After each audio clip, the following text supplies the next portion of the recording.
प्यारे बच्चों, बोर्ड परीक्षा को ध्यान में रखते हुए मैंने मैथ का वीडियो बनाना शुरू किया और ये दोनों के लिए लाभदायक है। जो बच्चे पहले से ऑलरेडी पढ़ चुके हैं उसके लिए एक तरह से रिवीजन हो जाएगा, और जो बच्चे मैथ में कमज़ोर है या अभी तक मैथ ठीक से नहीं पढ़े हैं तो उन लोगों के लिए ये ख़ास तौर पर विशेष तरह से क्या होंगे, मददगार साबित होंगे।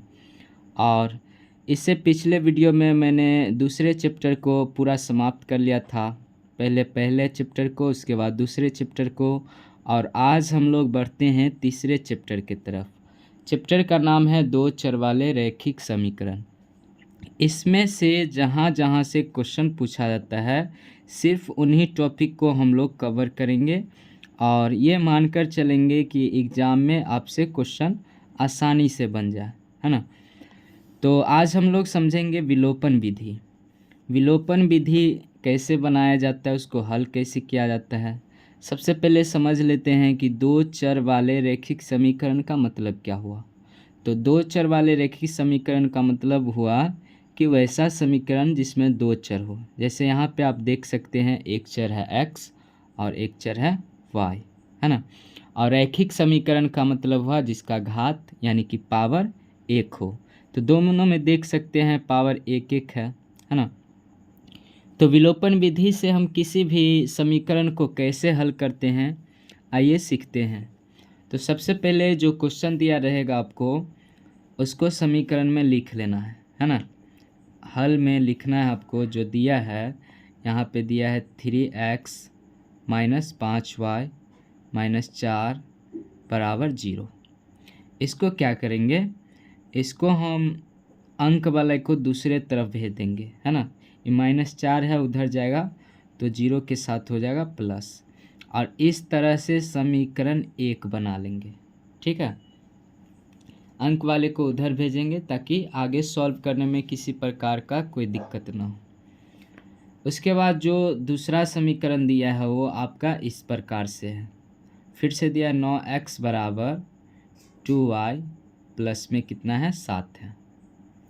तो क्या करना है आपको, चर वाले को एक साथ रख लेना है। यहाँ पे 9x चर वाले हैं और ये भी चर वाले हैं, तो इसको बराबर के इस साइड जब भी आएगा तो ये प्लस से हो जाएगा माइनस, है ना। और यहाँ पे बच जाएगा आपका 7, और इस तरह से ये बना लेगा समीकरण 2। अब यहाँ पे आपको दो समीकरण देखने को मिलेंगे। ये हो गया एक समीकरण, है ना, और ये हो गया एक समीकरण। तो दो समीकरण है। इसमें करना क्या है, आपको चेक करना है। या तो x चर को देखना है तो x वाले को देखिए, या y वाले को देखना है तो y वाले को। चेक ये करना है कि क्या ये वाले और ये वाले दोनों सेम सेम है। तो इसमें देखेंगे तो बोलेंगे सर सेम सेम नहीं है। अगर सेम सेम हो तब तो कोई दिक्कत नहीं है। अगर सेम सेम नहीं हो तो आपको क्या करना है, सेम कर लेना है। और सेम करने के लिए क्या तरीका अपनाना है कि इधर जो मतलब चर के पीछे में रहेगा, है ना, और इधर जो चर के पीछे में रहेगा, दोनों को अल्टरनेट करके गुना कर देना है। मतलब इसके वाला से उसमें और इसके वाला से इसमें। ठीक है, जैसे हम y को बराबर करना चाहते हैं, पहले मन ही मन सोच लेंगे कि बराबर किसको करना है। इसमें हम y को करना चाहते हैं तो करेंगे क्या कि समीकरण 1 को यहाँ पे 2 है ना, आप चाहे तो -2 भी लिख सकते हैं, कोई दिक्कत नहीं है। -2 से गुना कीजिए, यानी तो सिंपली हम 2 से गुना करते हैं, है ना। और समीकरण 1 को क्या करेंगे, समीकरण 1 को तो गुना कर दिया। अब समीकरण 2 को क्या करेंगे, तो समीकरण 1 वाला जो है उससे इधर गुना कर देना है ना। अब गुना हो जाए जब, तो आपको चेक करना है कि चिन्ह क्या है, बराबर है या अलग अलग है। अगर चिन्ह दोनों का सेम सेम है तो उस कंडीशन में आपको घटा लेना है। अगर चिन्ह सेम सेम नहीं है, एक प्लस है ना, और एक माइनस है, तो उस कंडीशन में क्या करना है, आपको जोड़ देना है। तो चूंकि यहाँ दोनों का चिन्ह सेम है इसलिए हम इसको क्या करेंगे, यहाँ पे लिख देंगे माइनस, है ना, इस प्रकार से लिख देंगे। तो जब आप समीकरण 2 को गुना करेंगे तो आप पाएंगे कि समीकरण 1 में ये पूरा है टोटल, तो टोटल को गुना कीजिए। 3x को जब 2 से गुना करेंगे तो 6x हो जाएगा, -5 से ये हो जाएगा 10y, और 4 को जब 2 से गुना करेंगे तो ये 8 हो जाएगा। इस प्रकार से उसी तरह से समीकरण 2 को आप किससे गुना करेंगे? 5 से। 5 से गुना कीजिए तो कितना हो जाएगा? 9 पंचे 45x, और माइनस में ये 10y, और बराबर में 7 पंचे 35। इस प्रकार से, है ना। अब क्या करेंगे? घटाएंगे। माइनस किए हैं तो यहाँ माइनस करेंगे, और ये ऑलरेडी माइनस है तो माइनस और माइनस मिलके क्या हो जाएगा? प्लस। यहाँ पे माइनस। इस प्रकार से लिखने के बाद क्या करना है? आपको खुद समझ में आ जाएगा कि ये दोनों साइड हो जाएंगे प्लस माइनस। अब इसका ये चिन्ह नहीं रहा, अब नीचे वाले देखना, ये है प्लस और ये है माइनस, तो 10 प्लस में और 10 माइनस में, तो हिसाब किताब बराबर हो जाएगा। अब यहाँ पे देखेंगे तो माइनस वाला ज़्यादा है, माइनस में 45 में से 6 घटाएंगे, कितना बचेगा? 39। तो 39 और x है तो x बराबर, और यहाँ पर देखेंगे तो यहाँ पर भी माइनस वाला ज़्यादा है। अब इसको जब घटाएंगे तो कितना आ जाएगा? 27, तो यहाँ पे 27 हो जाएगा। अब x का मान आराम से निकाल सकते हैं, x बराबर हो जाएगा माइनस में 27 और नीचा में माइनस में 39। ये माइनस माइनस प्लस हो जाएगा। इसको आप काट भी सकते हैं, 9 तिया 27 और 13 तिया 39। तो इस प्रकार से x का मान आ जाएगा 9/13। ये निकला आपका x का मान, है ना। लेकिन सिर्फ x का ही मान नहीं निकालना है, इसमें y का भी मान निकालना है, क्योंकि 2 चर है ना। तो x का जब मान निकल जाए तो आपको करना क्या है? कोई एक समीकरण पसंद करना है ना। जैसे x का मान है 9/13, तो इन दोनों में से किसी एक को पसंद करना है आपको, चाहे समीकरण 1 को या नहीं तो समीकरण 2 को, आप जिसको चुनना चाहें। जैसे हम अगर समीकरण 1 को पसंद करते हैं तो यहाँ पर लिख देंगे कि समीकरण 1 में x का मान रखने पर, इस तरह से हम लिख लेंगे। समीकरण 1 देखेंगे है कितना, तो समीकरण 1 है 3x - 5y = 4। तो एक बार इसको लिख लेंगे, 3x - 5y = 4। अब क्या करना है? तो अब करना ये है कि x के बदले में आपको लिखना है 9/13, है ना। x के बदले में लिखना है 9/13, माइनस में ये 5y बराबर में 4। तो ये कटने वाला तो है नहीं, तो ये हो जाएगा आपका 9 तिया 27/13 और -5y बराबर में 4। अब क्या करेंगे? तो अब चर वाले को एक साथ रखिए और अचर को एक साथ भेज दीजिए, तो 4 उधर चला जाएगा, तो माइनस में 27/13। इस प्रकार से इसको जब हम सॉल्व करेंगे तो सॉल्व करने पर आएगा एलसीएम में 13, और 13 चौका हो जाएगा 52, और ये तो कटिए जाएगा, तो ये हो जाएगा 27। तो ये -5y बराबर कितना बच जाएगा? जब इसको सॉल्व करेंगे तो ये बचेगा 12 में से 7 5, है ना, और ये 4 में से 2 2, 25/13। लेकिन अभी भी पूरा सॉल्व नहीं हुआ ना, इधर -5 है ही, तो -5 है ही, तो क्या करना है आपको? इस इधर लिख लेते हैं, y बराबर लिख लेना आपको 25/13, और चूँकि यहाँ पे -5 गुना में है तो उधर चले जाएंगे भाग में, है ना, और ये कट जाएगा, 5 एकम 5, 5 पंचे 25, तो ये माइनस वाला से गुना होके माइनस हो जाएगा, तो y बराबर हो जाएगा माइनस में 5/13। और इस तरह से आपको दोनों चर का मान पता चल गया, है ना। अब लास्ट में आपको लिख देना है कि अतः x का वैल्यू 9/13 तथा y का मान कितना निकला? -5/13। इस तरह से आपको सॉल्व कर लेना है। चलिए अब एक और क्वेश्चन समझते हैं भाषा वाला, ताकि आपको और बेहतर तरीके से समझ में आ जाए, है ना। कहते किसी भिन्न के अंश और हर में 2 जोड़ने पर वह 9/11 हो जाती है। तो सबसे पहले समझना है कि भिन्न आखिर होता क्या है। तो भिन्न मतलब बट्टा वाला, और बट्टा वाले में क्या होता है कि इस तरह से, जैसे ये भी एक भिन्न है ना, ये भी एक क्या है, भिन्न है। तो इस तरह का क्वेश्चन जो बट्टा में रहता है उसको भिन्न बोलते हैं। लेकिन कौन भिन्न है ये आपको पता नहीं है ना। कहता है किसी भिन्न के अंश और हर में 2 जोड़ने पर, तो भिन्न तो नहीं पता है आपको। तो आपको करना क्या है, मान लेना है। भिन्न में 2 चीज़ होता है, एक होता है अंश, तो आपको मान लेना है कि अंश बराबर है x, और एक और मान लेना है हर बराबर क्या मान लेना है आपको, y। तो जब अंश को x मानेंगे, हर को y मानेंगे, तो भिन्न क्या हो जाएगा, भिन्न को ऊपर में होना चाहिए अंश और नीचे में होना चाहिए हर, यानी कि x बट्टा y होना चाहिए। अब कहेंगे सर प्रश्न से, जब प्रश्न को गौर से देखेंगे तो प्रश्न में साफ साफ लिखा है कि अंश और हर, है ना, किसी भिन्न के अंश हर में 2 जोड़ने पर, है ना, मतलब अंश में भी और हर में भी 2 जोड़ने पर 9/11 हो जाती है। तो अंश और हर दोनों में 2 जोड़ना है, यानी कि x बट्टा y है ये आपका भिन्न।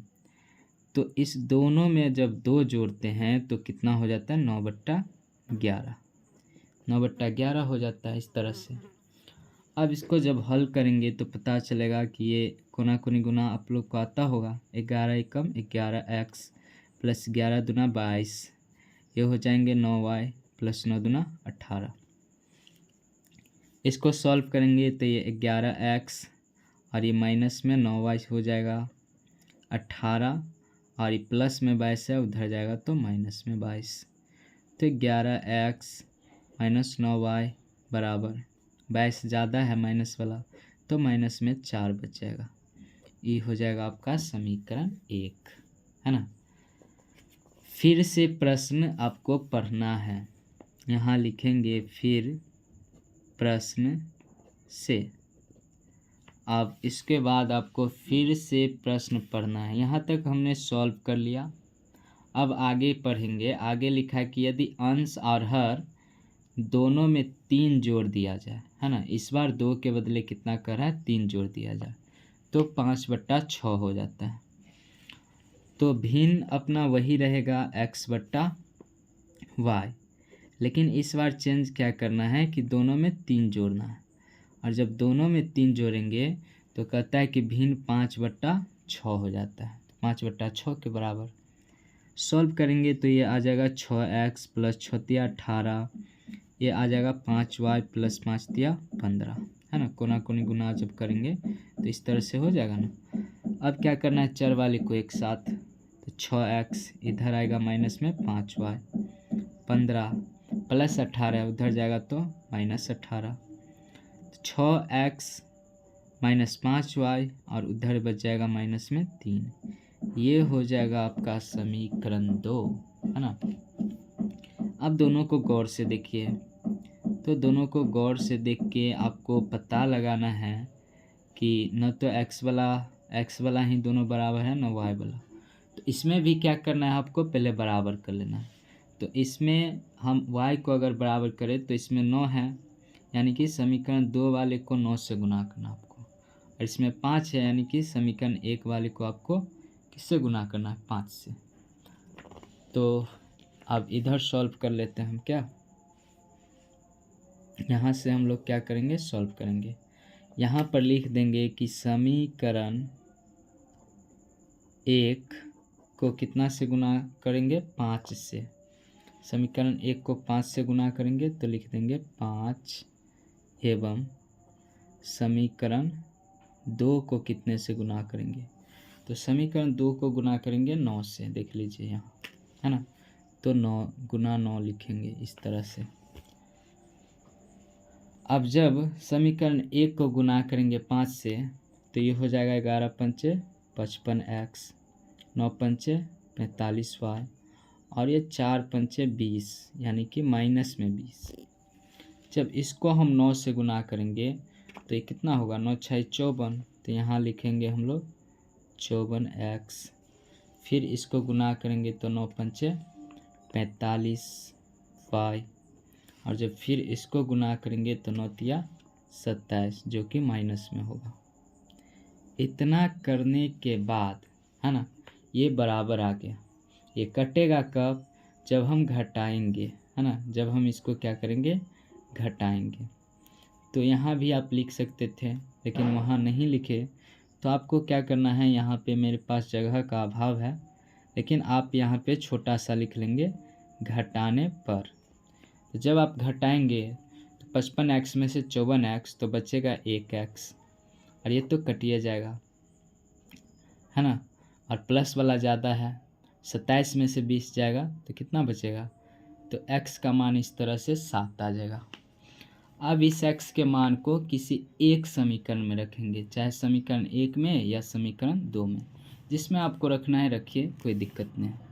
तो अगर हम यहाँ समीकरण 1 में रखेंगे तो लिखेंगे समीकरण 1 में x का मान रखने पर, इस तरह से हम लिख लेंगे। समीकरण 1 यह है 11x - 9y बराबर -4। तो 11 गुना x का वैल्यू हो जाएगा 7 - 9y, और उधर है -4, ये हो जाएगा 77 - 9y, और उधर है -4। सॉल्व करेंगे, -9y बराबर -4, और ये प्लस में 77 है, उधर जाएगा माइनस में। तो -9y बराबर माइनस में कितना आ जाएगा, 77 4 81, यानी कि y बराबर आ जाएगा -81 बट्टा -9, और एक कट के आ जाएगा 9 9 81। तो y का मान यहाँ पे कितना आ जाएगा, 9 आ जाएगा, है ना। अब ये तो यहाँ पे सॉल्व नहीं होगा, y का वैल्यू निकल गया। अब जब y का वैल्यू निकल गया, x का भी, सॉरी दोनों तो निकालिए लिए हैं, सॉल्व तो हो ही गया, x का भी वैल्यू निकल गया, y का भी वैल्यू। अब क्या करना है आपको, सिर्फ जो पूछा गया था, है ना, उसको लिखना है। तो क्वेश्चन में पूछा गया था, लास्ट में देखेंगे तो लिखा हुआ था भिन्न ज्ञात करें, है ना, भिन्न ज्ञात करें। तो भिन्न बराबर हम लोगों ने क्या माना था, भिन्न बराबर हम लोग माने थे x बट्टा वाई। अब x का वैल्यू भी निकल गया है 7, और y का वैल्यू भी निकल गया है 9। तो इस तरह से आप लोग आसानी से आंसर कर सकते हैं, ठीक है। और उम्मीद करेंगे कि आप लोग विलोपन विधि को बहुत अच्छे ढंग से सीख गए होंगे।